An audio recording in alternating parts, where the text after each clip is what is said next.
Para assentar o piso cerâmico em um banheiro, devemos prestar atenção em dois detalhes: limpeza e organização.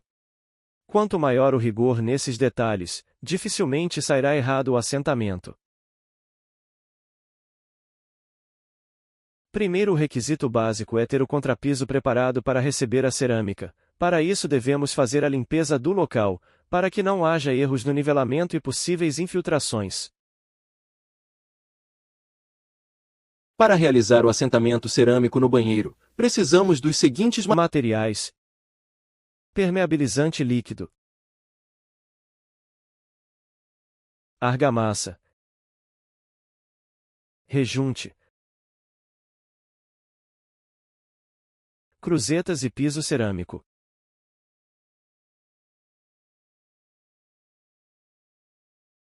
Com o contrapiso preparado e limpo, deve ser aplicado um impermeabilizante no contrapiso, evitando trincas e vazamentos, preferencialmente da cor branca, o que normalmente é utilizado, mas você pode adquirir da cor que preferir.